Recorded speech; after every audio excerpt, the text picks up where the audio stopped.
Hello everyone, my name is Shelby and this is the series where I reveal what is inside these mystery pottery molds I found on Gumtree.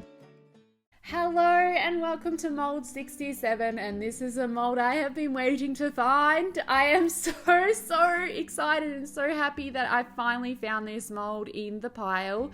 So I pour one side up, tip the excess out, pour the other side up, tip the excess out, open it up to reveal a set of 2 teacups with handles. I am so excited and so ecstatic about this because I've been waiting for a small size teacup that fits the saucer.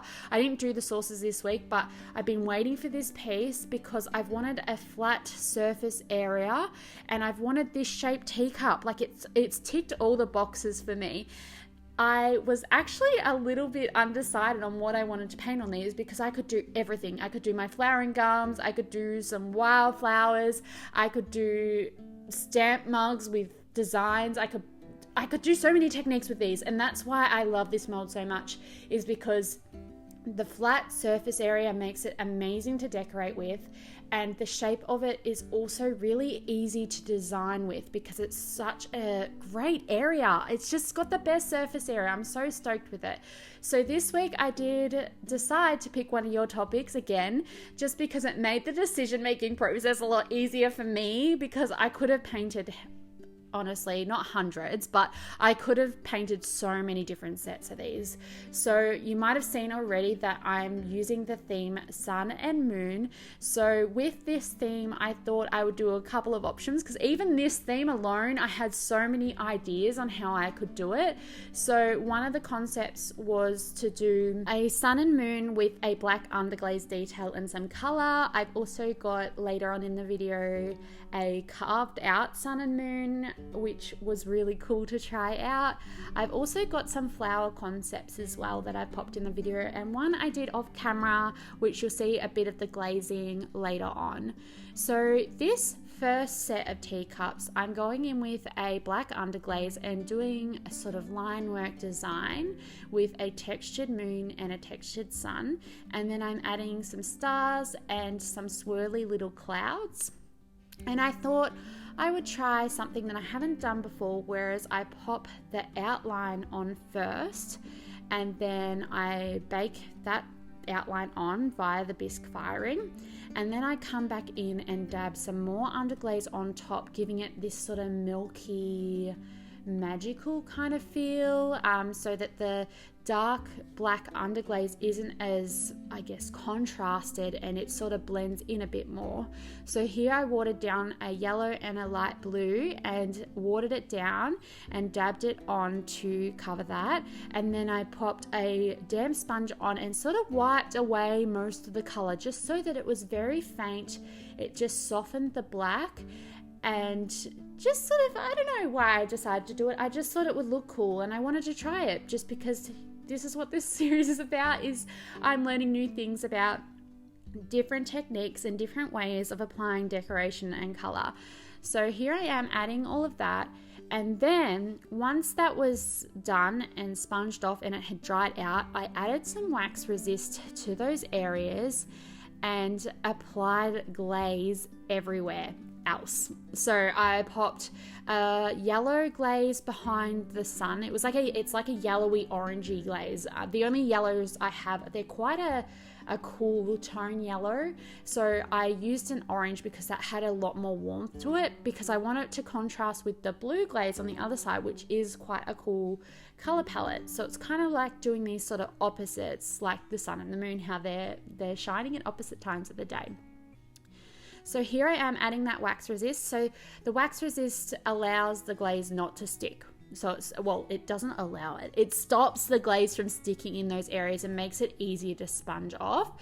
So you'll see as I add the glaze, I sort of sponge some of it off where I put the wax resist, just to get rid of any of the excess that might still be there when it's in the kiln, because essentially the wax works in a really cool way that it resists the glaze right now, but then as the kiln gets hot, the wax burns off. So if there is some sort of still on top of the wax, it can still leave that color there. So that's why I do that extra little step of just doing a little touch up sponge to just make sure that there is no sort of like glaze, powder or debris left on those surface areas. The next design I tried out was to do this black circle with a black underglaze, and I sketched out a sun and a moon on each one and then used a pin needle tool. I initially started with my little nail dotting tool, but it wasn't working as well as I wanted it to. It wasn't as fine line and as crisp. But I went in and carved away this design, and then what I did was add the glaze around the surrounding area, so it was sort of this really cool matte circle with this popping design, and then a beautiful colored glaze around it to just sort of complement each other and be opposites as well. One thing I will say about this is I know that this carving is a little bit chonky, and I say that because these are bone dry pieces, and it's better to do them when they're still a bit soft so that you don't get that like the jarred edges. It's not a clean, smooth line, but I was still digging it anyway. I thought it just added to that rustic sort of texture that I wanted from this piece anyway. I knew it wasn't the best technique to use because you can definitely refine this technique a lot more, but I enjoyed the feeling of this. I really enjoyed it, and I found it so satisfying carving away that white line design that it just every time I do carving I feel like it's such a process, and I don't know why I build that up in my head that it's an extra process and it's a lot longer than just painting something. But every time I do it, I'm like, that was so fun. It's so fun to carve stuff out, and this design in particular I really loved. I've really loved sun and moon pottery, and I've never really had the opportunity to do it in my own work because I sort of did the floral stuff and then I sort of stuck to the floral stuff because I love doing the floral stuff, but sometimes you just don't have time to explore and try new ideas, especially if you're an artist that has turned your art into a business. Sometimes that exploration process takes a back burner, especially when you've got something that sells well and something that you prioritize over your exploration time. So this is just my one little tip of the day, if I'm going to include one right now, is to find time to explore. Take a day out of your art making that you know works and just give yourself the space to explore your techniques, your ideas. I think I've said this before in my videos, but just do it. Just do it. It just recharges your brain. It finds new inspiration and helps if you're getting close to creative burnout. Just allows everything to feel recharged, refreshed, and also allows you to learn new things about yourself, which is a big branding thing for me. You've got to learn stuff about your art process. You've got to learn stuff about yourself, and it's always developing new ideas. My last on-camera design, but second last design out of this sun and moon exploration topic this week is a sunflower versus the moonflower. So on each teacup, I have done a sunflower on one side and the moonflower on the other side. But on the teacup, each teacup, I've done them opposite to each other as well, so that no matter what, you've kind of got like opposites depending on which way you put the teacup, which I thought was just like clever because I just wanted to do a contrast. But also if you just had the one teacup out and you're having a solo cup of tea, that you've got the opposites there that you can enjoy. But if you've got a friend over that you're sharing a cup of tea with, you've also got like a cup each that's got the opposites on it too. So I put the sunflower on one side, and the way I unify the designs is because the sunflower is so yellow and then the moonflower is like a whitey blue. I decided to do a brown outline to tie the two ideas together, just so that they look cohesive and they look like they're part of the same design, despite being such a contrasting color palette for both the flowers. I add the flower details on, and that was about it for this teacup. I didn't want to overcomplicate it because I want it to be a very bold shape, and I just want the flowers to speak for themselves. The other design that I did off camera was a bunch of little tiny blue flowers all over the teacup, and then the other one was a bunch of tiny yellow flowers all over the teacup, and then I glazed the centers of those with the respective colors. So here is the glazing process of those ones I just mentioned. I popped the blue in the center there and then the yellowy orange color inside. I will say that I haven't really had much experience with this yellowy orange color. Every time it's come out a very yellow, and this time it came out a very orange yellow. It wasn't as what I expected, but I still love the results anyway. I'll show you what they look like, but first I packed the kiln, making sure that they're about a finger width apart. That's probably not a really good measurement to use because everyone's fingers are different sizes, but about a centimeter apart, just so that when they expand in the heat, they've got room to go, and when they shrink back down, they've got heaps of space. So the next day I opened the kiln and my laugh was at how bright that orangey yellow had become. You can see it there on the left bottom corner.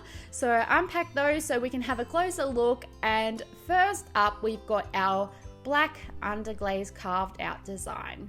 I was actually a little bit worried about the texture of these because I left the black circles matte, but I love the contrast of the gloss and the matte finish. It is so lovely, and I love the color and how these feel just so nice as a set.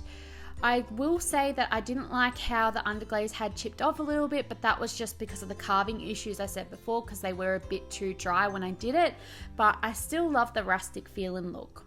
Here are the first sun and moons with the underglaze and then the sort of wash over the top, the like dabbed wash. I actually love the textural element this adds. I really love how the wax resist worked and how it sort of had this extra border around all the underglaze shapes, letting them shine a little bit brighter on the piece.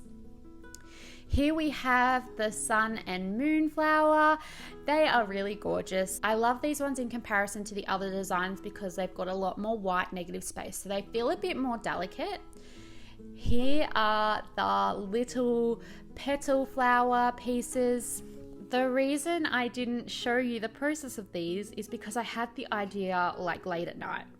So I'm a bit of a night owl, and I was just like, I have to do it now. And I did it all in one night, and I love the clustering and the layering of the different shades of blue and yellow. And I also love that they are glazed in the center to match the flowers on the outside. All in all, I love this mold. It is a winner for me. It is a keeper for me. I'm going to be making so many teacup sets. There are going to be some flower and gum teacup sets, I guarantee it. I also really love the creative adventure of playing around with the sun and moon concept. It was something that I haven't tried before, and I've always loved sun and moon pottery, so it was so fun to give that a go too. Let me know what you think of the mold in the comments.